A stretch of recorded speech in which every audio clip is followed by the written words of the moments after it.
Quick 25ಗೆ ಸ್ವಾಗತ. ನಾನು ಮಧುಶ್ರೀ. ಈ ಹೊತ್ತಿನ ಪ್ರಮುಖ 25 ಸುದ್ದಿಗಳನ್ನು ಕ್ವಿಕ್ ಆಗಿ ನೋಡೋಣ.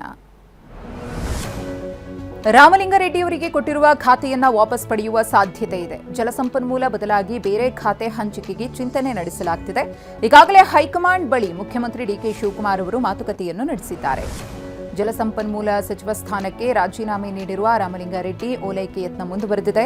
ಬೆಂಗಳೂರಿನಲ್ಲಿರುವ ರಾಜ್ಯ ಕಾಂಗ್ರೆಸ್ ಉಸ್ತುವಾರಿ ರಣದೀಪ್ ಸಿಂಗ್ ಸುರ್ಜೇವಾಲಾ ಅವರನ್ನು ರಾಮಲಿಂಗಾರೆಡ್ಡಿ ಅವರು ಭೇಟಿಯಾಗಿದ್ದಾರೆ. ಸಿಎಂ ಡಿಕೆ ಮನವೊಲಿಕೆ ಯತ್ನ ಬೆನ್ನಲ್ಲೇ ಸುರ್ಜೇವಾಲಾ ಅವರ ಭೇಟಿ ಮಾಡಿದ್ದಾರೆ. ನಿನ್ನೆ ಸಿಎಂ ಜೊತೆ ರಾತ್ರಿ ಊಟ ಮಾಡಿದ್ದೇವೆ ಅಷ್ಟೇ, ಬೇರೇನು ಚರ್ಚೆ ಆಗಿಲ್ಲ ಅಂತ ರಾಮಲಿಂಗಾರೆಡ್ಡಿ ತಿಳಿಸಿದ್ದಾರೆ. ಸಿಎಂ ಡಿಕೆ ಬಿಟ್ರೆ ಬೇರೆ ಯಾರೂ ಕೂಡ ನನ್ನ ಜೊತೆ ಮಾತಾಡಿಲ್ಲ, ಈಗ ಏನೂ ಮಾತನಾಡಲ್ಲ ಎಂದಿದ್ದಾರೆ. ಸಚಿವ ಸ್ಥಾನಕ್ಕೆ ರಾಮಲಿಂಗಾರೆಡ್ಡಿ ರಾಜೀನಾಮೆ ವಿಚಾರವನ್ನ ಶೀಘ್ರದಲ್ಲಿಯೇ ಪಕ್ಷದ ಮುಖಂಡರು ಬಗೆಹರಿಸಲಿದ್ದಾರೆ ಅಂತ ಡಿಸಿಎಂ ಡಾಕ್ಟರ್ ಜಿ ಪರಮೇಶ್ವರ್ ಹೇಳಿದ್ದಾರೆ. ಅದೇನು ದೊಡ್ಡ ವಿಚಾರ ಅಲ್ಲ ಎಂದಿದ್ದಾರೆ. ಬೆಂಗಳೂರಿನಲ್ಲಿಯೇ ಎಐಸಿಸಿ ಅಧ್ಯಕ್ಷ ಮಲ್ಲಿಕಾರ್ಜುನ ಖರ್ಗೆ ಅವರನ್ನ ಡಿಸಿಎಂ ಪರಮೇಶ್ವರ್ ಭೇಟಿ ಮಾಡಿ ಮಾತುಕತೆ ನಡೆಸಿದ್ದಾರೆ. ಡಿಸಿಎಂ ಆದ ಬಳಿಕ ಮೊದಲ ಬಾರಿಗೆ ಪರಮೇಶ್ವರ್ ಅವರು ಸದಾಶಿವನಗರದಲ್ಲಿರುವ ಖರ್ಗೆ ಅವರ ನಿವಾಸಕ್ಕೆ ಭೇಟಿ ನೀಡಿ ಧನ್ಯವಾದ ತಿಳಿಸಿದರು.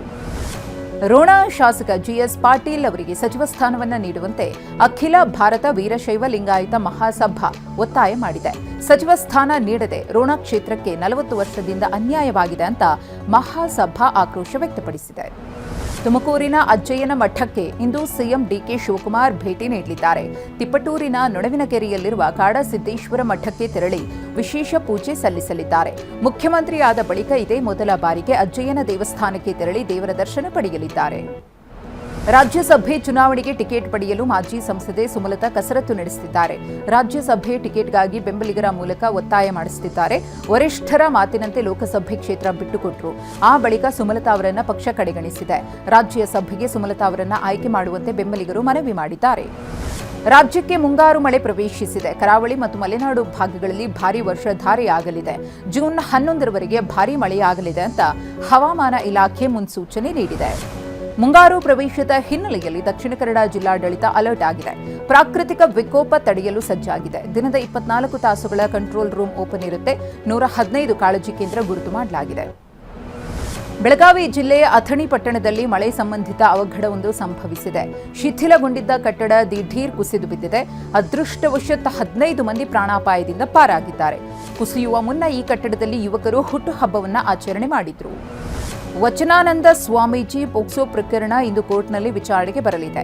ಸ್ವಾಮೀಜಿ ನಿರೀಕ್ಷಣಾ ಜಾಮೀನು ರದ್ದುಗೊಳಿಸುವಂತೆ ಪೊಲೀಸರು ಕೋರ್ಟ್ ಮೊರೆ ಹೋಗಿದ್ದಾರೆ. ವಿಶೇಷ ಪೋಕ್ಸೋ ನ್ಯಾಯಾಲಯದಲ್ಲಿ ವಿಚಾರಣೆ ನಡೆಯಲಿದೆ. ಬೆಂಗಳೂರಿನಲ್ಲಿ ಬೆಚ್ಚಿ ಬೀಳಿಸುವ ಕೊಲೆ ನಡೆದಿದೆ. ಪ್ರಿಯಕರನ ಜೊತೆ ಸೇರಿ ತಾಯಿಯೇ ಮಗಳನ್ನ ಕೊಲೆ ಮಾಡಿದ್ದಾಳೆ. ಅಕ್ರಮ ಸಂಬಂಧ, ಮಗುವಿನ ಬಣ್ಣದ ಕಾರಣಕ್ಕೆ ಕೊಲೆ ಮಾಡಲಾಗಿದೆ ಅಂತ ಆರೋಪಿಸಲಾಗಿದೆ. ಮಾರ್ಚ್ 24ರಂದು ನಡೆದಿರುವ ಕೊಲೆ ತಡವಾಗಿ ಬೆಳಕಿಗೆ ಬಂದಿದೆ. ಇಂದು ಸಿಇಟಿ ಫಲಿತಾಂಶ ಪ್ರಕಟವಾಗಲಿದೆ. ಸಚಿವ ಡಾಕ್ಟರ್ ಶರಣಪ್ರಕಾಶ್ ಪಾಟೀಲ್ ಫಲಿತಾಂಶ ಬಿಡುಗಡೆ ಮಾಡಲಿದ್ದಾರೆ. ಮಧ್ಯಾಹ್ನ 2 ಗಂಟೆ ಬಳಿಕ ವೆಬ್ಸೈಟ್ನಲ್ಲಿ ಫಲಿತಾಂಶ ಲಭ್ಯವಾಗಲಿದೆ. ಈ ಫಲಿತಾಂಶವು 3 ಲಕ್ಷಕ್ಕೂ ಹೆಚ್ಚು ವಿದ್ಯಾರ್ಥಿಗಳ ಭವಿಷ್ಯವನ್ನು ನಿರ್ಧರಿಸಲಿದೆ. ವಿಜಯನಗರ ಜಿಲ್ಲೆಯಲ್ಲಿ ರಾತ್ರೋರಾತ್ರಿ ಮುಸುಕುಧಾರಿಗಳ ಓಡಾಟ ಆತಂಕವನ್ನ ಸೃಷ್ಟಿ ಮಾಡಿದೆ. ಕೂಡ್ಲಿಗಿ ಪಟ್ಟಣದ ಬಸವೇಶ್ವರ ವೃತ್ತದಲ್ಲಿರುವ ಮನೆಗಳ ಬಳಿ ದುಷ್ಕರ್ಮಿಗಳು ಓಡಾಡಿದ್ದಾರೆ. ಮಾಸ್ಕ್ ಧರಿಸಿ ಗ್ಲೌಸ್ ಹಾಕೊಂಡು ಓಡಾಡ್ತಾ ಇರುವ ದೃಶ್ಯ ಸಿಸಿ ಕ್ಯಾಮೆರಾದಲ್ಲಿ ಸೆರೆಯಾಗಿದೆ. ಬೆಳಗಾವಿಯಲ್ಲಿ Aditya Raj capital private limited ಕಂಪನಿಯ ವಿರುದ್ಧ ಎಫ್ಐಆರ್ ದಾಖಲಾಗಿದೆ. 3 ಕಂಪನಿ ಸೀಸ್ ಮಾಡಲಾಗಿದ್ದು 6 ಜನರ ವಿರುದ್ಧ ಟಿಳಕವಾಡಿ ಪೊಲೀಸ್ ಠಾಣೆಯಲ್ಲಿ ದೂರು ದಾಖಲಾಗಿದೆ. ಸರ್ಕಾರಿ ನೌಕರಿಯನ್ನ ಕೊಡಿಸುವುದಾಗಿ ಹೇಳಿ ವಂಚಿಸ್ತಾ ಇದ್ದ ಇಬ್ಬರನ್ನ ಕಲಬುರಗಿ ನಗರ ಪೊಲೀಸರು ಬಂಧಿಸಿದ್ದಾರೆ. ಬಿಹಾರದ ಪ್ರೇಮ್ ಶ್ಯಾಮಕುಮಾರ್, ಗಣೇಶ್ ಕುಮಾರ್ ಎಂಬುವರನ್ನ ದಸ್ತಗಿರಿ ಮಾಡಲಾಗಿದೆ. ಆರೋಪಿಗಳು ನಿರುದ್ಯೋಗಿಗಳನ್ನ ಟಾರ್ಗೆಟ್ ಮಾಡಿ ವಂಚನೆ ಮಾಡುತ್ತಿದ್ರು. ದರೋಡೆಗೆ ಯತ್ನಪಟ್ಟಿದ್ದ ಕೇರಳದ 7 ಮಂದಿಯ ಗ್ಯಾಂಗ್ಗೆ ಚಾಮರಾಜನಗರ ಪೊಲೀಸರು ಹೆಡೆಮುರಿ ಕಟ್ಟಿದ್ದಾರೆ. ಕಾರು ಅಡ್ಡಗಟ್ಟಿ ದರೋಡೆಗೆ ಯತ್ನಿಸಿದ್ದ ಕೇರಳದ ತ್ರಿಶೂರು ಮೂಲದ ಅನೀಶ್, ಅನೂಪ್, ರಾಹುಲ್, ಅನುರಾಜ್, ಅಮಲ್, ರಮೇಶ್ರನ್ನ ಬಂಧಿಸಲಾಗಿದೆ. ದಕ್ಷಿಣ ಕನ್ನಡ ಜಿಲ್ಲೆಯಲ್ಲಿ 3 ಡ್ರಗ್ ಪೆಡ್ಲರ್ಗಳನ್ನು ಬಂಧಿಸಲಾಗಿದೆ. ಬಂಟ್ವಾಳ ನಗರ ಠಾಣಾ ಪೊಲೀಸರು ನಡೆಸಿದ ಕಾರ್ಯಾಚರಣೆಯಲ್ಲಿ ಜುಬೈರ್, ಮೊಹಮ್ಮದ್ ಸವಾದ್, ರಶೀದ್ ಎಂಬುವರನ್ನ ಅರೆಸ್ಟ್ ಮಾಡಲಾಗಿದೆ.